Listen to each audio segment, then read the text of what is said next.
اللہ، آج کے ہمارے درس کا آغاز 24ویں پارے سے ہوگا۔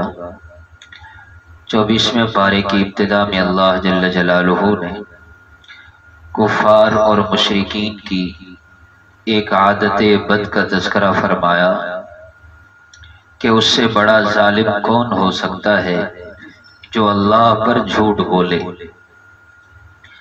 اور اللہ کے نبی جو سچائی دین کی شکل میں لے کر کے آئے ہیں اس سچائی کو بھی جھٹلا دے۔ ایسے کافروں کا ٹھکانہ جہنم کے سوا کچھ نہیں ہے۔ اور اس کے مقابلے میں والذی جاء بالصدق، وہ آدمی جو سچ لایا اور جس نے سچ کی تصدیق کی، سچی بات لانے والے یعنی اللہ کے نبی اور اس سچی بات کی تصدیق کرنے والے یعنی ایمان والے۔ اور اس آیت مبارکہ کا مصداق اول سیدنا صدیق اکبر رضی اللہ تعالیٰ عنہ ہے۔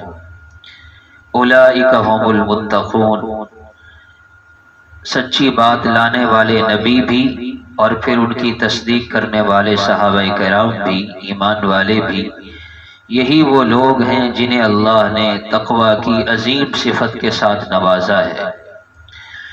جب یہ اپنے رب کے پاس پہنچیں گے تو انہیں وہ سب کچھ ملے گا جو وہ چاہیں گے۔ ذالک جزاء المحسنین، یہ نیکی کرنے والوں کا بدلہ ہے۔ اللہ جل شانہ کے پیارے نبی صلی اللہ تعالی علیہ وسلم جب کفار مکہ کو توحید کی طرف بلاتے، بت پرستی سے روکتے، اپنی نبوت اور رسالت کو تسلیم کرنے کا کہتے، تو یہ کافر لوگ آپ علیہ الصلوۃ والسلام کو یوں کہا کرتے تھے کہ آپ ہمارے بتوں کو برا بھلا کہتے ہیں، آپ ہمارے معبودوں کو کوستے ہیں، لہذا ہمارے بت آپ کو نقصان پہنچائیں گے، آپ ان کو کچھ نہ کہا کریں۔ اللہ جل جلالہ نے حضور پاک صلی اللہ علیہ وسلم کو تسلی دی اور آپ کے توسط سے صحابہ کرام اور پورے ایمان والوں کو تسلی ہے۔ الیس اللہ بکاف عبدا، آپ کو ان سے گھبرانے اور پریشان ہونے کی کوئی ضرورت نہیں، اللہ اپنے بندے کو کافی نہیں ہے، استفہام انکاری ہے، یعنی یقیناً اللہ اپنے بندے کو کافی ہے۔ یہ آپ کو ڈرا رہے ہیں، یخوفونک بالذین من دونہ، یہ اللہ کے علاوہ دوسرے معبودوں سے آپ کو ڈراتے ہیں، حالانکہ یہ لوگ خود گمراہی پر ہیں۔ من یضلل اللہ فما لہ من ہاد، جسے اللہ گمراہ کر دیں پھر اسے کوئی ہدایت دینے والا نہیں ہوتا، اور جسے اللہ ہدایت دے دیں پھر اسے کوئی گمراہ نہیں کر سکتا۔ تو انسانیت کی معراج اللہ جل جلالہ کی معیت کو، اللہ جل جلالہ کی مدد اور نصرت کو لینا ہے۔ جس کے ساتھ اللہ کی مدد ہو گئی، اللہ جس کے ساتھ ہو گئے، پھر اسے دنیا کی کوئی طاقت ہرا نہیں سکتی، اس لیے کہ اس کا تعلق اس ذات سے جڑ گیا جو احکم الحاکمین ہے، جو فعال لما یرید ہے، جس کے ارادے کا نام، جس کی مشیت کا نام وجود ہے۔ اللہ جل جلالہ اپنے بندوں پر خصوصی رحمت نازل فرماتے ہیں۔ اللہ جل شانہ نے موت تک ایمان والوں کے لیے، اپنے بندوں کے لیے توبہ کا دروازہ کھلا رکھا ہے۔ ارشاد فرمایا قل، آپ ان سے فرما دیجئے، یا عبادی الذین اسرفوا علی انفسہم، اے میرے وہ بندو جنہوں نے اپنی جانوں پر ظلم کر لیا، لا تقنطوا من رحمت اللہ، اللہ کی رحمت سے مایوس نہ ہو، بے شک اللہ تمہارے سارے گناہوں کو معاف کر دے گا، بے شک وہ اللہ بڑا بخشنے والا، رحم کرنے والا ہے۔ سورہ زمر کی یہ آیت نمبر 53 ہے۔ اس میں ایمان والوں کے لیے تسلی کا سامان ہے کہ انسان جتنے بھی گناہ کر لے، صدق کے دل سے توبہ کرے گا، اللہ سارے گناہوں کو معاف فرما دے گا۔ بعض روایات کے اندر آتا ہے کچھ صحابہ کرام حضور پاک صلی اللہ علیہ وسلم کی خدمت میں حاضر ہوئے، یا رسول اللہ، ہم نے زمانہ جاہلیت میں جو گناہ کیے، جو ہم سے گناہ سرزد ہوئے، کیا ایمان لانے کے بعد ہمارے ان گناہوں کا ہم سے مواخذہ ہوگا؟ اللہ جل شانہ نے یہ آیات نازل فرمائی کہ پہلی بات تو یہ ہے الاسلام یہدم ما کان قبلہ، اسلام وہ تریاق ہے جس سے پچھلے تمہارے سارے گناہ دھل گئے۔ اسلام لانے سے پہلے جتنے بھی گناہ ہوئے، جب کلمہ پڑھ لیا وہ سارے گناہ معاف ہو گئے، اور اس کے ساتھ ساتھ تسلی بھی دے دی کہ بالفرض اگر وہ گناہ رہتے بھی تو تمہارے دل میں یہ جو ندامت اور پشیمانی اور فکر پیدا ہوئی ہے، اسی فکر پر ہی اللہ تمہارے گناہوں کو معاف فرما دیں گے۔ حضرت علی رضی اللہ تعالیٰ عنہ فرمایا کرتے تھے کہ قرآن کریم کے 3 لاکھ سے زائد حروف ہیں، 3 لاکھ سے زائد حروف ہیں، لیکن فرمایا جو قل یا عبادی میں جو یا ہے آخر میں اس یا پر قربان جاؤں، یہ حضرت علی کا قول ہے، میں قربان جاؤں اس یا پر، اس لیے کہ اس یا میں جو اللہ کی طرف سے محبت اور لطف کا پیغام ہے وہ مجھے کسی دوسری آیت میں نہیں ملا، کیونکہ تذکرہ ہو رہا ہے گناہگار ایمان والوں کا، یا عبادی الذین اسرفوا علی انفسہم، گناہگار بندے، باوجود گناہوں کے اللہ نے اپنے بندوں کو مخاطب فرمایا یا عبادی، یا کا معنی ہوتا ہے میں عربی زبان میں، اے میرے بندوں۔ اللہ نے یہ فرمایا اے گناہگاروں، اے حرام کھانے والوں، اے نماز نہ پڑھنے والوں، اے نافرمانی کرنے والوں، بلکہ کیا فرمایا اے میرے وہ بندو، تم جیسے بھی ہو تو میرے، تم جیسے بھی ہو تم مجھے پسند ہو، اسرفوا علی انفسہم، اے میرے وہ بندو جنہوں نے اپنی جانوں پر ظلم کر لیا، لا تقنطوا من رحمت اللہ، اللہ کی رحمت سے مایوس مت ہو، اللہ تمہارے گناہوں کو معاف کر دے گا، یہ نہیں فرمایا بے شک اللہ تمہارے سارے گناہوں کو معاف کر دے گا۔ کتنی بڑی رحمت ہے اللہ کی، یغفر الذنوب جمیعا، 1 2 نہیں، تم توبہ کرو گے تو تمہاری اس توبہ پر اللہ تمہارے سارے گناہ معاف کر دے گا۔ انہ هو الغفور الرحیم، بے شک وہ اللہ بڑا بخشنے والا، نہایت رحم کرنے والا ہے۔ غفور مبالغے کا صیغہ ہے، کثرت مطلوب ہے، جتنے گناہ کرو گے اس کے مقابلے میں اللہ کی رحمت کو اس سے بھی وسیع پاؤ گے۔ تو اس لیے میرے محترم بھائیو، یہ رمضان المبارک کا جو مہینہ ہے یہ بخشش اور رحمت کا مہینہ ہے۔ اللہ ویسے بڑے غفور الرحیم ہے، پھر اس ماہ مبارک میں تو اللہ کی بخشش اور رحمت کی انتہا کوئی نہیں رہتی، اس لیے اس ماہ مبارک کو قیمتی بنائیں، آخری ایام ہے، جاتا رمضان ہے۔ اللہ جل شانہ تو طلب کو دیکھتے ہیں، اگلی آیت میں، اسی آیت نمبر 54 میں بتلا بھی دیا کہ گناہوں سے معافی کی صورت کیا ہوگی، فرمایا انیبوا الی ربکم، انیبوا الی ربکم، انابت اختیار کرو، رجوع کرو، دل لگا لو، اپنے جی کو اللہ کی طرف متوجہ کر لو، اپنے رب کی طرف۔ کیا خوبصورت انداز ہے قرآن کا، انیبو، متوجہ ہو جاؤ کس کی طرف، الی ربکم، اپنے رب کی طرف، جو تمہارا رب ہے، جس نے تمہیں پیدا کیا، جس کے حکم پر تم زندہ ہو۔ اگر اللہ کا حکم نہ ہو تو یہ سانس آتا جاتا سانس بند ہو جائے، سب ختم ہو جائے، ایک دم ایک لمحے میں سب ختم ہو جائے۔ اللہ کا کتنا بڑا کرم ہے کہ ہم ایمان کی حالت میں، مسلمان گھرانے میں، اسلامی ماحول میں، مسجد کے ماحول میں زندگی گزار رہے ہیں۔ جو جماعتیں باہر جاتی ہیں نا تو ان کی کارگزاریوں میں آتا ہے کئی 100 کلومیٹر سفر طے کرنا پڑتا ہے صرف نام کے مسلمان سے ملنے کے لیے۔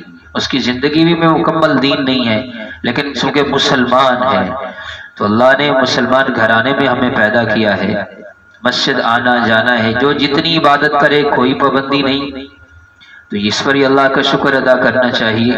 لہو مقالید السماوات والارض، فرمایا زمین و آسمان کی چابیاں، زمین و آسمان کے خزانوں کی چابیاں اللہ کے پاس ہیں، جس میں صحت کے خزانے ہیں، کامیابی کے خزانے، خوشیوں کے خزانے، راحتوں کے خزانے، امن کے خزانے، سب کچھ اللہ جل جلالہ کے پاس ہے۔ اور بعض روایات میں آسمان و زمین کی چابیوں سے مراد، ان خزانوں سے مراد تیسرا کلمہ ہے، سبحان اللہ والحمد للہ ولا الہ الا اللہ واللہ اکبر ولا حول ولا قوة الا باللہ العلی العظیم۔ یہ تیسرا کلمہ اللہ جل شانہ کے خزانوں کی چابیوں میں سے ایک چابی ہے۔ تو اس لیے ایک حدیث پاک کے اندر آتا ہے کہ جو آدمی اس تیسرے کلمے کو پڑھتا ہے، اللہ جل شانہ اسے آسمان و زمین کے خزانوں میں سے بے شمار نعمتیں عطا فرماتے، کیونکہ یہ کئی کلمات کا مجموعہ ہے۔ سبحان اللہ بھی اس میں آ گیا، الحمدللہ بھی آ گئی، سبحان اللہ والحمدللہ ولا الہ الا اللہ واللہ اکبر، سارے جو ذکر کے بنیادی کلمات ہیں وہ اس تیسرے کلمے میں شامل ہیں۔ سبحان اللہ بھی، الحمدللہ بھی، اللہ اکبر بھی، لا حول ولا قوت الا بھی، سارے جو بنیادی مشہور کلمات ہیں ذکر کے، وہ سارے اس ایک کلمے کے اندر، ایک جملے کے اندر موجود ہیں۔ سورہ حامیم مؤمن، سورہ مؤمن کی ابتدا ہے، یہ آگے 5 صورتیں آ رہی ہیں، حوامیم خمسہ انہیں کہتے ہیں، یعنی وہ صورتیں جن صورتوں کے شروع میں حامیم کا لفظ آتا ہے۔ تواتر کے ساتھ آگے چند صورتیں آ رہی ہیں جن کے شروع میں کیا آتا ہے؟ حامیم، انہیں حوامیم خمسہ بھی کہتے ہیں۔ ان صورتوں کی بڑی فضیلت ہے۔ آپ علیہ الصلوۃ والسلام نے ایک حدیث پاک میں ارشاد فرمایا، لِكُلِّ شَيْءٍ ثَمَرَةٌ وَثَمَرَةُ الْقُرْآنِ ذَوَاتُ حَامِيم، ہر چیز کا ایک پھل ہوتا ہے، ہر چیز کا ایک نتیجہ ہوتا ہے، ہر چیز کا ایک مقصد اور خلاصہ ہوتا ہے۔ تو فرمایا قرآن کا پھل یہ حامیم والی صورتیں ہیں۔ ایک حدیث میں ارشاد فرمایا، جو شخص یہ چاہے کہ وہ جنت کے باغوں میں چرے، جو شخص یہ چاہے کہ وہ جنت کے باغوں میں چرے، اسے چاہیے کہ یہ حامیم والی صورتیں پڑھے۔ جن صورتوں کے شروع میں حامیم ہے، یہ صورتیں جنت کے باغ ہیں۔ ایک حدیث پاک میں ارشاد فرمایا، الحوامیم دیباج القرآن، کہ یہ حامیم والی صورتیں یہ قرآن کریم کی زیب و زینت ہیں، قرآن کریم کا نور ہیں یہ صورتیں۔ پھر یہ جو خاص صورت سورہ مؤمن ہے، اس کی ابتدائی آیات کی بڑی فضیلت ہے۔ جو ابتدائی اس کی 3 آیات ہیں، حامیم تنزیل الکتاب من اللہ العزیز العلیم غافر الذنب، یہ کتاب اس اللہ نے اتاری ہے جو غالب بھی ہے، علم والا بھی ہے، غافر الذنب گناہوں کو بخشنے والا، قابل التوب توبہ کو قبول کرنے والا، شدید العقاب سخت سزا دینے والا، ذی الطول وسیع رحمت والا ہے، لا الہ الا ہو، اس کے سوا کوئی معبود نہیں، الیہ المصیر، اسی کی طرف لوٹ کر جانا ہے۔ ثابت بنانی رحمت اللہ علیہ ایک تابعی گزرے ہیں، حضرت انس رضی اللہ تعالیٰ عنہ کے شاگرد تھے۔ حضرت انس رضی اللہ تعالیٰ عنہ خادم رسول صلی اللہ تعالیٰ علیہ وسلم تھے، تو یہ حضرت ثابت حضرت انس کے ہاتھوں کو چوما کرتے تھے، اور ہاتھوں کو چوم کر فرماتے، یہ وہ ہاتھ ہیں جنہوں نے نبی کریم صلی اللہ تعالیٰ علیہ وسلم کی خدمت کی ہے، تو میں ایسے ہاتھوں کو کیوں نہ چوموں جنہوں نے آپ علیہ الصلوۃ والسلام کی خدمت کی ہو اور آپ کے جسم مبارک کو چھوا ہو۔ تو یہ ثابت بنانی کہتے ہیں، میں مصعب بن عمیر رضی اللہ تعالیٰ عنہ کے ساتھ ایک باغ میں گیا، تو وہاں جا کر میرا ارادہ ہوا نماز پڑھنے کا، تو میں نے نماز کی نیت باندھی، دیکھا کہ سامنے ایک آدمی سفید خچر پر سوار ہے اور اس نے یمنی لباس پہنا ہوا ہے۔ جب میں نے یہ سورت مبارکہ تلاوت کرنا شروع کی اور میں اس کی تیسری آیت پڑھنے لگا غافر الذنب، وہ اللہ جو گناہوں کو بخشنے والا ہے۔ تو اس خچر پر سوار آدمی نے مجھے کہا کہ اے ثابت یوں پڑھا کرو غافر الذنب اغفر ذنبی، یا غافر الذنب اے گناہوں کو معاف کرنے والے، اغفر ذنبی میرے گناہوں کو معاف فرما دے۔ اگلی آیت، اگر اس آیت کا اگلا حصہ قابل التوب، یوں پڑھا کرو یا قابل التوب اے توبہ کو قبول کرنے والے، اقبل توبتی میری توبہ کو قبول فرما۔ یا شدید العقاب اے سخت عذاب دینے والے، لا تعاقبنی مجھے میرے گناہوں پر سزا مت دینا۔ ذی الطول اے وسیع رحمت والے، یا ذی الطول طل علی بخیر اے طویل وسیع رحمت والے، میرے گناہوں پر اپنی رحمت سے ستاری فرما اور میری گناہوں کی پردہ پوشی فرما دے۔ حضرت عمر رضی اللہ تعالیٰ عنہ، یہ بڑی جامع آیات ہیں، دعاؤں میں یہ آیات پڑھ کر بھی دعا مانگی جا سکتی ہے۔ اللہ جل شانہ کے بڑے صفاتی نام اس میں موجود ہیں۔ حضرت عمر رضی اللہ تعالیٰ عنہ کے زمانے میں ان کے پاس، ان کی مجلس میں شام سے ایک شخص آتا تھا۔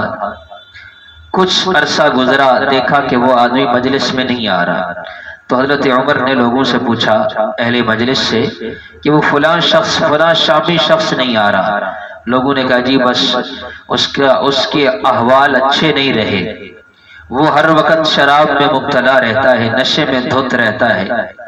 تو حضرت بڑے فکر مند ہوئے، ایک صحابی کو بلایا اور انہیں ایک کاغذ کے ٹکڑے پر یہی حامیم کی ابتدائی 3 آیات لکھ کر دی، حامیم سے لے کر الیہ المصیر، یہ جو 3 آیات میں آپ سے عرض کی ہیں، اور کہا کہ یہ 3 آیات اس کے سامنے جا کر پڑھ دینا، لیکن یاد رکھنا اس وقت نہ پڑھنا جب وہ نشے کی حالت میں ہو، جب اس کا نشہ اتر جائے تب اس کے سامنے یہ 3 آیات پڑھنا، بس پڑھ کے واپس آ جانا۔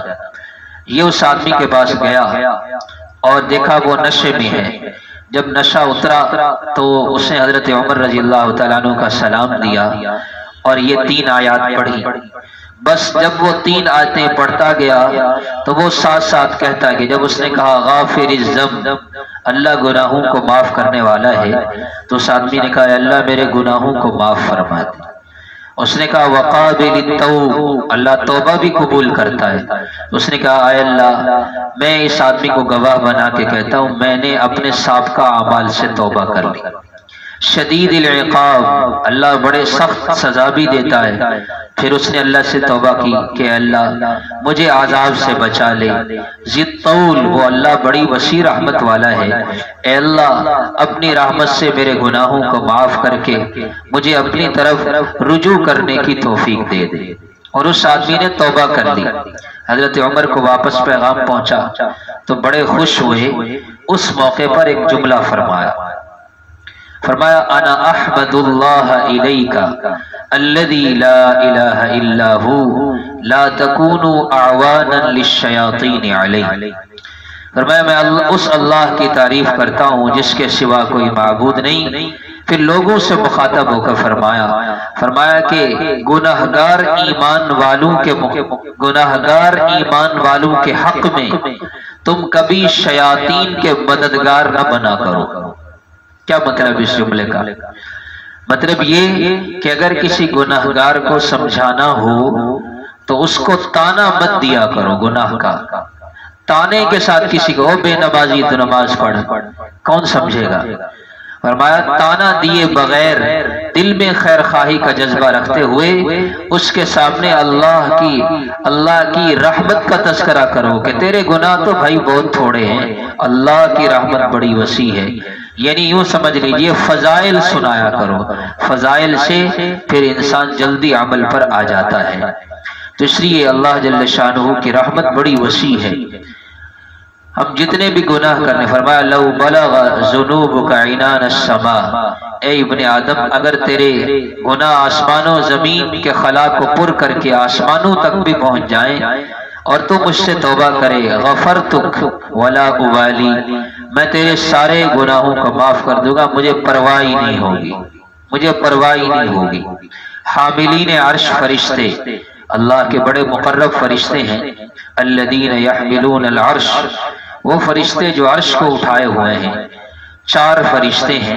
فرمایا آپ علیہ الصلوۃ والسلام نے وہ فرشتے اتنے بڑے ہیں کہ ایک فرشتہ ایسا ہے اس کے کان اور اس کے کندھے کے درمیان کا جو فاصلہ ہے 700 عام، 700 سال کا فاصلہ ہے۔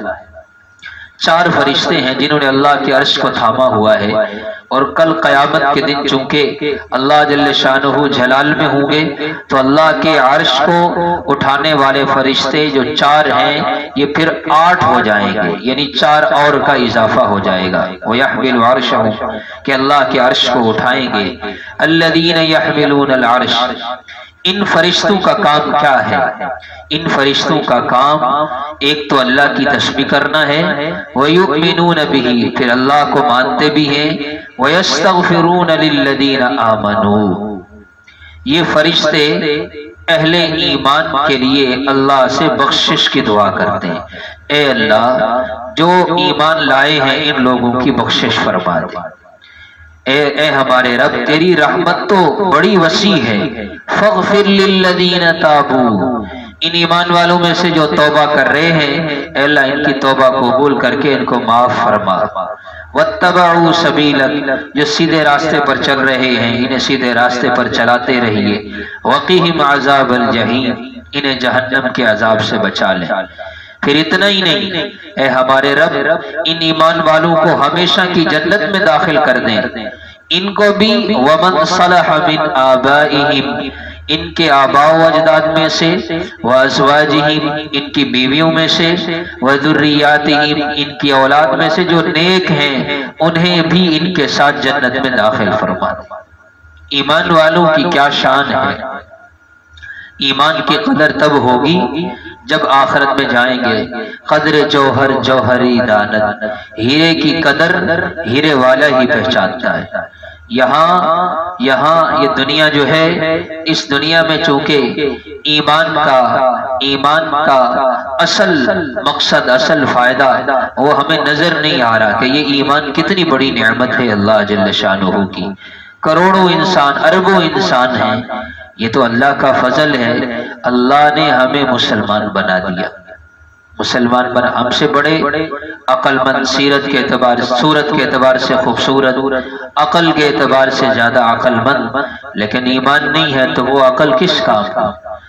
جس عقل سے ایمان کو اللہ کو نہ سمجھا، اللہ کے نبی کی نبوت اور رسالت سمجھ نہ آئی، تو اس سے بڑا نادان کوئی نہیں ہے۔ کل قیامت کے دن اللہ کی بارگاہ میں پیشی ہوگی، میدان محشر کی کچھ جھلکیاں ہیں، لمن الملک اليوم، اللہ پوچھیں گے جب سب پر موت طاری ہوگی آج کس کی بادشاہت ہے؟ للہ الواحد القہار، اکیلے، اور اللہ جل شانہ اس وقت جلال میں ہوں گے تو کس کی بادشاہت ہے؟ سب خاموش ہوں گے، حکم ہوگا سن لو پھر، اليوم تجزا کل نفس بما کسبت، دنیا میں جو عمل کیے تھے ہر عمل کا بدلہ دیا جائے گا، لا ظلم اليوم، آج ظلم نہیں ہوگا، آج ظلم نہیں ہوگا۔ فرمایا انذرہم یوم الآزفہ، انہیں ڈرائیں اس قیامت کے دن سے، اذ القلوب لدى الحناجر کاظمین، یوں لگے گا دل ایسے خوف سے ایسے اچھل رہا ہوگا، ایسے لگے گا کہ دل وہ گلے کے ذریعے منہ سے باہر نکل پڑے گا۔ ایسا ہوتا ہے نا جب خوف زیادہ انسان پر طاری ہوتا ہے دل کی دھڑکن تیز ہو جاتی ہے، جس کو ہمارے اردو میں کہتے ہیں، قرآن نے تو دل کا لفظ بولا ہے، ہمارے اردو میں محاورہ ہے کیا کہ مجھے اتنا خوف طاری ہوا یوں لگتا تھا جیسے میرا کلیجہ منہ کو آ رہا تھا، کلیجہ منہ کو آ رہا۔ اللہ فرما رہے ہیں دل لدل حناجر، حنجرہ گلے کو کہتے ہیں، کہ یہ دل گلے کے راستے سے یہ منہ سے باہر نکل پڑیں گے۔ ظالموں کا کوئی بھی دوست نہیں ہوگا، کوئی سفارشی نہیں ہوگا، اللہ تمہاری آنکھوں کی خیانت کو جانتے ہیں، تم آنکھوں سے کے ذریعے جو خیانتیں کرتے ہو تم کیا سمجھتے ہو کسی نے نہیں دیکھا؟ جو چھپ کے تو کرتا ہے اہل زمین سے، جو چھپ کے تو کرتا ہے اہل جہاں سے، کوئی دیکھتا ہے تجھے آسمان سے۔ جتنا مرضی چھپ رہے اللہ سے نہیں چھپ سکتے۔ الم یعلم بان اللہ یرا، جانتا نہیں ہے انسان کہ اللہ دیکھ رہا ہے۔ دعائیں مانگنے کی ترغیب دی ہے۔ قال ربکم، کون کہہ رہا ہے؟ تمہارا رب کہہ رہا ہے۔ میں اور آپ اگر اس کو یوں سمجھیں کہ میرا رب مجھ سے کہہ رہا ہے، میرا رب کس سے کہہ رہا ہے؟ مجھ سے کہہ رہا ہے۔ اللہ فرما رہے ہیں تمہارا رب تم سے کہہ رہا ہے ادعونی، مجھ سے مانگو، استجب لکم، مانگنا تمہارا کام ہے، قبول کرنا میرا کام ہے۔ اللہ نے دعا مانگنے کا حکم دیا ہے اور قبولیت کا وعدہ فرمایا ہے۔ وعدہ فرمایا کس نے؟ اللہ نے۔ ان اللہ لا یخلف المیعاد، اللہ وعدہ خلافی نہیں فرماتے۔ اللہ سے مانگنا فرمایا ان الذین یستکبرون عن عبادتی، بے شک وہ جو لوگ تکبر کرتے ہیں میری عبادت سے، ان قریب میں انہیں اونھے منہ جہنم میں داخل کر دوں گا، وہ اونھے منہ جہنم میں ڈال دیے جائیں گے۔ دعا کے فوراً بعد تکبر کا تذکرہ، مناسبت یہ ہے کہ اللہ سے نہ مانگنا یہ تکبر کی علامت ہے۔ جو اللہ سے مانگتا ہے اللہ اسے تکبر جیسی موذی بیماری سے اللہ اس کو شفا عطا فرماتے، یہ روحانی بیماری ہے۔ حضرت کعب احبار رحمت اللہ علیہ رضی اللہ تعالی عنہ پہلے مسلمان نہیں تھے، بعد میں مسلمان ہوئے۔ وہ فرمایا کرتے تھے کہ حضور پاک صلی اللہ علیہ وسلم نے ارشاد فرمایا اللہ نے میری اس امت کو 3 وہ خوبیاں عطا فرمائی ہیں جو اس امت سے پہلے کسی امت کو نہیں ملی۔ توجہ سے سننے کی بات ہے، ہمیں، مجھے اور آپ کو اللہ تعالیٰ نے وہ 3 اعزاز عطا فرمائے جو ہم سے پہلے کسی امت کو نہیں ملے، صرف انبیاء کو ملے ہیں۔ یعنی وہ 3 اعزاز جو ہم سے پہلے صرف انبیاء کو ملا کرتے تھے، کسی امتی اور عام آدمی کو نہیں ملتے تھے، اللہ نے وہ 3 اعزاز اس امت کو عطا فرمائے۔ پہلا اعزاز، جب بھی اللہ کسی نبی کو بھیجتے تو اللہ تعالیٰ فرماتے تھے انت شاہد علی امتی کا، کہ آپ اپنی امت کے گواہ ہیں۔ کل قیامت کے دن جب امتیں پیش ہوں گی تو یہ نبی گواہی دیں گے کہ اے پروردگار واقعتاً ہم نے اپنی امت کو آپ کا پیغام پہنچا دیا۔ تو ہر نبی اپنی امت کے لیے گواہ، اور اس امت کے بارے میں قرآن میں فرمایا سورہ بقرہ میں لِتَكُونُوا شُهَدَاءَ عَلَى النَّاسِ، ہر نبی گواہ ہے تو یہ امت محمدیہ بھی سابقہ امتوں پر گواہ بنے گی۔ اللہ کی شان ہے، سارے نبی آئیں گے اور ہر نبی کہے گا اے پروردگار میں نے تو اپنی امتوں پر، اپنی امت پر آپ کا پیغام پہنچا دیا۔ امت والے انکار کریں گے، اللہ پوچھیں گے نبی سے آپ کے پاس کوئی گواہ ہے؟ ہمیں یہ اعزاز حاصل ہے، ہم اس نبی کے حق میں ان کی امت کے خلاف گواہ بنیں گے کہ یہ نبی ٹھیک کہہ رہا ہے اور امت والے یہ لوگ غلط کہہ رہے ہیں، یہ نبی ٹھیک ہیں۔ تو وہ امت والے کہیں گے کہ تم تو آئے ہی نہیں تھے، تم تو آئے بھی ہم سے بعد میں ہو، گواہ وہ ہوتا ہے جو موقع پر موجود ہو، تم ہم سے بعد میں آئے تھے، تمہیں کیا پتا؟ ہم کہیں گے کہ ہمیں ہمارے سچے نبی کی سچی زبان سے خبر پہنچی تھی۔ چڑھتے سورج کو جھٹلایا جا سکتا ہے لیکن نبی کریم صلی اللہ علیہ وسلم کی بات کو نہیں جھٹلایا جا سکتا۔ تو ہر نبی بھی شاہد، یہ امت بھی پچھلی امتوں پر شاہد بنے گی۔ دوسرا اعزاز، اللہ نے ہر نبی سے فرمایا لیس علیک فی الدین من حرج، دین میں آپ پر کوئی حرج، کوئی سختی نہیں ہے، کوئی جبر نہیں ہے۔ ہمیں بھی فرمایا وما جعل علیکم فی الدین من حرج، نبی کے لیے بھی کوئی حرج نہیں، تمہارے لیے بھی کوئی حرج نہیں۔ تیسرا اعزاز، اللہ نے ہر نبی سے کہا ادعونی استجب لک، ادعونی استجیب لک، اے میرے نبی مجھ سے دعا مانگ میں تیری دعا قبول کروں گا۔ ہم سے بھی فرمایا ادعونی استجیب لکم، تم مانگو میں تمہاری دعاؤں کو قبول کروں گا۔ تو یہ دعاؤں کی قبولیت کا جو وعدہ ہے یہ صرف انبیاء سے ہوا اور انبیاء کے بعد صرف اس امت محمدیہ سے ہوا۔ کتنا بڑا اعزاز ہے۔ اور دعا مانگنا اللہ سے گڑ گڑا کر کے مانگنا، دل جمی کے ساتھ۔ امی عائشہ فرماتی ہیں میں نے سمعت رسول اللہ صلی اللہ تعالی علیہ وسلم یقول، میں نے آپ علیہ السلام کو یہ فرماتے ہوئے سنا، ان اللہ یحب الملحین فی الدعاء، کہ بے شک اللہ تعالی دعا میں آہو زاری کرنے والے کو پسند کرتے ہیں۔ جو جتنا گریہ زاری کرے گا، آہو زاری کرے گا، گڑ گڑائے گا، عاجزی ظاہر کرے گا، وہ اتنا ہی اللہ کو پسند ہے۔ حضرت عروہ بن زبیر رضی اللہ تعالیٰ عنہ، حضرت اسماء بنت ابی بکر رضی اللہ تعالیٰ عنہ ان کے بیٹے ہیں، حضرت عروہ بن زبیر رضی اللہ تعالیٰ عنہ عبداللہ بن زبیر رضی اللہ تعالیٰ عنہ کے بھائی ہیں۔ وہ فرماتے ہیں انی اسأل اللہ حوائجی فی صلاتی، ذرا بات کو توجہ سے سنیں۔ وہ فرمایا، کیا فرماتے ہیں صحابی رسول، میں اپنی نماز کے ذریعے اللہ سے اپنی ہر حاجت مانگ لیتا ہوں، ہر ضرورت میں کس سے مانگتا ہوں؟ اللہ سے۔ کس طریقے سے مانگتا ہوں؟ میں نماز پڑھتا ہوں، نماز پڑھ کر اللہ سے مانگتا ہوں، اللہ میری ضرورت پوری کر لیتے ہیں۔ اگلا جو جملہ ہے جس کے لیے میں نے یہ آپ کے سامنے فرمایا، وَأَسْأَلُهُ الْبِلْحَ لِأَهْلِي، اسألوہ البلح لأہلی، حتیٰ کہ میں اپنے گھر والوں کے لیے نمک بھی اللہ سے مانگتا ہوں۔ مجھے نمک کی ضرورت پڑے تو میں اسباب بعد میں اختیار کرتا ہوں، پہلے میں کس سے مانگتا ہوں؟ اللہ سے مانگتا ہوں۔ صحابہ کرام کوئی عام شخصیات نہیں تھے۔ صحابہ کرام، اب آپ اندازہ کریں صحابہ کرام یہ کس کی تربیت تھی؟ نبی کریم صلی اللہ علیہ وسلم کی۔ آپ نے ایک حدیث میں فرمایا، جوتے کا تسمہ ٹوٹ جائے کس سے مانگو؟ اللہ سے مانگو۔ اور صحابی کی تربیت کیا ہے؟ فرمایا، مجھے گھر میں نمک کی ضرورت ہو تو میں کس سے مانگتا ہوں؟ اللہ سے مانگتا ہوں، اللہ پوری کرتے ہیں۔ ایک حدیث پاک میں در منصور کی روایت ہے کہ اللہ جل شانہ نے حضرت موسیٰ علیہ السلام سے فرمایا، یا موسیٰ قل للناس، اے میرے کلیم اللہ موسیٰ ان لوگوں سے کہہ دو، لا تستعجلونی فی الدعاء اذا دعونی، کہ جب مجھ سے دعا مانگو تو دعا میں جلدی نہ کیا کرو۔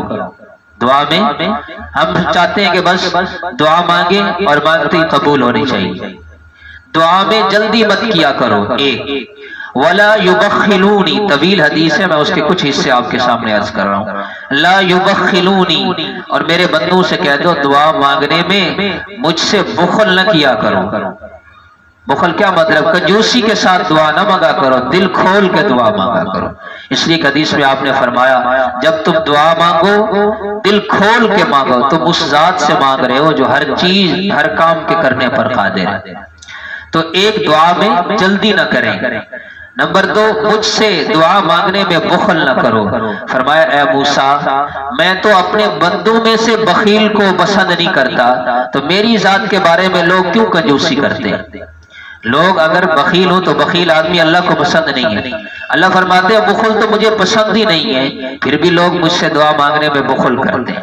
اگلی بات فرمایا، لا تخف ان تسألنی شیئا عظیما، بڑی سے بڑی چیز مانگنے میں مجھ سے خوف نہ کرو۔ اتنی بڑی چیز، جو چیز جتنی بڑی ہے وہ اللہ کے سامنے کچھ بھی نہیں ہے۔ بڑی چیز مانگنے سے اللہ سے خوف نہ کرو۔ وَلَا تَسْتَحْيِي أَن تَسْأَلَنِي صَغِيرًا، اور چھوٹی سے چھوٹی چیز مانگنے میں مجھ سے حیا نہ کرو کہ اتنی بڑی ذات ہے اللہ، میں اس سے چھوٹی سی چیز مانگ رہا ہوں، نہیں۔ فرمایا، میں نے چھوٹی سے چھوٹی چیز بھی بنائی ہے، بڑی سے بڑی چیز بھی بنائی ہے۔ مجھے پتا ہے میرے بندوں کو چھوٹی چیزوں کی بھی ضرورت پڑتی ہے، بڑی چیزوں کی بھی ضرورت پڑتی ہے۔ وہ مجھ سے چھوٹی چیز مانگیں گے میں وہ بھی دوں گا، وہ مجھ سے بڑی چیز مانگیں گے میں وہ بھی دوں گا۔ اے موسیٰ سنیے، اطلب تو مجھ سے مانگ، اطلب العلف لشاتک، اے موسیٰ اپنی بکریوں کے لیے چارہ بھی مجھ سے مانگا کرو۔ کون کہہ رہے ہیں؟ اللہ جل شانہ۔ یہ ایک ذہن دیا ہے کہ انسان ہر لمحہ اللہ کی طرف متوجہ رہے، چھوٹی سے چھوٹی چیز اللہ سے مانگے اور مانگتے جائیں۔ جیسے پہلے بھی جمعے کے ایک بیان میں نے عرض کیا تھا، حضرت تھانوی رحمت اللہ علیہ،